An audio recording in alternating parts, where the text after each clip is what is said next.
Hey folks, welcome back. And this is going to be a sort of mini series discussing what is now what I'm dubbing the coupon wars, because if they hadn't started already, they're in full effect now with the rumored refresh to the Chase Sapphire Reserve that's going to see the annual fee jump to $795. That is going to see new credits from Apple and StubHub. The DoorDash credits continue, the Lyft credits continue, and there should be some Instacart credits as well, because Instacart updated with Chase across all of their co-branded cards and the Ink cards, but not the Freedoms and the Sapphire cards. So expect something on that relatively soon, because I can't believe that they're going to do a benefit with the co-brands, but not the main consumer-facing Ultimate Reward earning cards. So I have to imagine that there's going to be an Instacart benefit in the near future. But what I'm calling the coupon wars started well before the Chase Sapphire Reserve rumors that started late last week. That was one of my best performing videos. Hey, check that out. They started with American Express, and when American Express updated the gold card to a $250 annual fee and added $240 in credits on that card, that is when things really started with the coupon wars, where it was can this be a successful strategy? Can American Express really make this work? Looking at signups from American Express, looking at their quarterly calls from American Express, it has worked like gangbusters, and they've added it to other cards. Look at the American Express Platinum card with its $240 entertainment credit, with its $300 Equinox credit, with its $100 Saks credit, and I am sure I am forgetting various other credits. And there will be more credits when the American Express Platinum sees its annual fee increased. If the Sapphire Reserve is potentially going to $795, would it really shock you if the American Express Platinum card went to $950, went to $995? Would it? I don't think it would. Then you saw American Express double down with the Delta card updates, and before that, the Bonvoy Brilliant with its $25 a month food credit. Then you saw the Delta cards, and you saw the Hilton cards with its $50 a month Hilton credit. Although the more organic to the card specifically credits, I don't necessarily consider coupons, more the Lyfts, the Ubers, the restaurant credits on the gold card, the Equinox and Saks credits, like the credits that are outside of kind of the card's core competency, or like the bank itself covering the credit. So like the FHR credit, I wouldn't necessarily consider a coupon, right? The hotels collection on the gold card, I wouldn't consider a coupon, but the clear credit on the green card would be a coupon. So you've started seeing American Express ramp up on these coupons. Chase has seen what their quarterly earnings have looked like. I'm sure Citibank has looked at what their quarterly earnings have looked like, and American Airlines definitely saw what their quarterly earnings look like, because American Airlines and Citi updated the executive card from American Airlines to include monthly credits with rideshare. I believe it's Lyft, but it could be wrong off the top of my head. But they also did credits with rental car companies and another $120 in credits. I don't remember where those come from specifically. But you do see a number of these credits starting to pop up on cards with higher and higher annual fees, and even on the low end of annual fee cards, because the United Explorer card got updates on the lower end with rideshare and with a rideshare credit, and now has an Instacart credit. The United Quest card is more like that in that 350 sphere. You're going more credits there, credits on the United Club Infinite card, and those were the indicators that something big is coming to the Sapphire cards. And so the coupon wars are now in full effect. And when it comes to the two biggest issuers in these coupon wars, American Express and Chase, they're making it very loudly known that they want their customers now to pick a side and to lock in with either American Express or to lock in with Chase. That can be as a primary issuer, but that would be as a primary issuer. I think they'd want all of your spend, honestly. I think they would live with being your primary issuer first, and over time try and continue to convert you with other products. In additions to the lineup, you're seeing 9 new trademarks from American Express.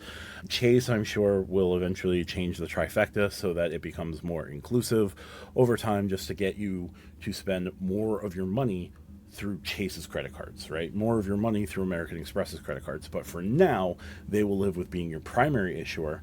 And then, they'll see what sort of secondary issuer you take on and try to mimic and bring over what they can from that secondary issuer so that you are spending the majority of your money through either Chase or American Express.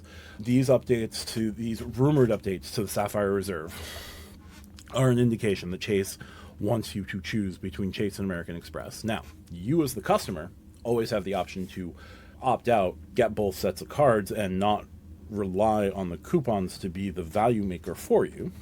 A novel concept, I know, but at least then you're dictating your terms of your credit card game, and you're not letting American Express and Chase do that.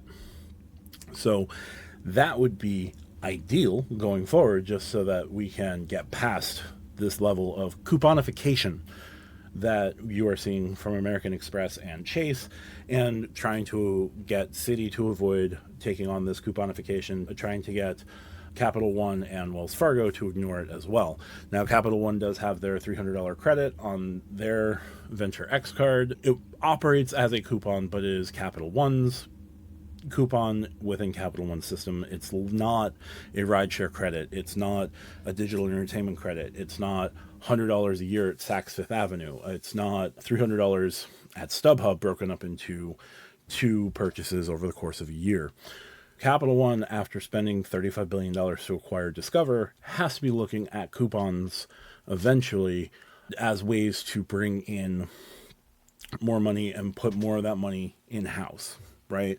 And convincing you, their customer, to make them making them the primary issuer in your wallet. Now, they're doing a good job of that with the Capital One Duo, and they would only need to add supplemental cards here and there that could give you like rotating categories that included things like warehouses, more online, like a higher online shopping multiplier. That would be more interesting. But Chase and American Express are throwing down the gauntlet now. And Chase is throwing down the gauntlet in response to American Express.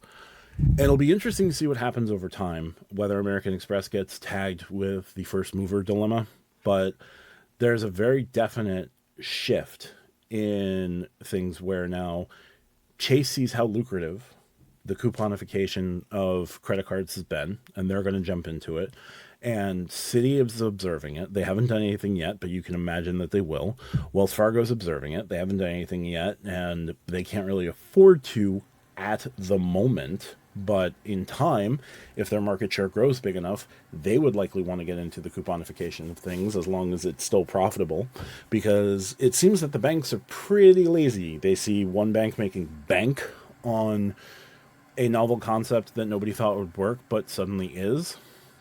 They're going to copy it. Like, it's easier to copy what your competition is doing and keep your customers in with you than doing something new and innovative, because new and innovative could lose you money. And if you're losing money, then your shareholders are not happy, and you could be opening yourself up to activist investors who take up significant portions of shares and then demand a board seat and then start demanding serious changes, which isn't particularly healthy.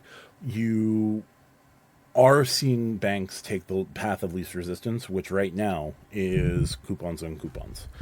And that isn't great for us, the customer, because you can, if you have to sit there and convince yourself, oh, I can switch to Lyft to just go back to Chase full time, or I can switch to Uber to be with American Express full time. No, what you should hope for is just a general rideshare credit, and you get to pick your partner. But Chase and AmEx have picked the partner for you. Chase to a much lesser extent on the United cards, because United's getting more of a say in that one. But Chase has picked Lyft, American Express has picked Uber. And if you want a one of those options, you don't get that. You don't get the benefits of those coupons going forward. So you do have to take these things into account now. And Chase and American Express very much want you to choose between them and lock in with them as your primary issuer. At least that's the way it reads now, given the rumored Sapphire Reserve updates that hit the internet late last week. So we're just going to have to see what happens. But the coupon wars are now in full effect, and Chase and American Express want you to choose. Choose wisely with whatever fits your spending best. And Just make sure that you are not changing your spending habits to fit an ecosystem that may not necessarily fit you, because you need that ecosystem to fit the coupons that you've suddenly chosen, if that makes sense.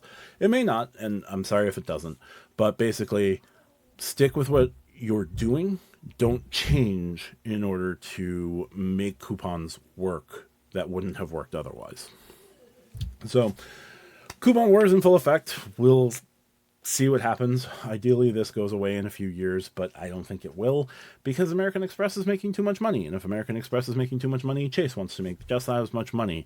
Wells Fargo would be remiss to not try to make that much money.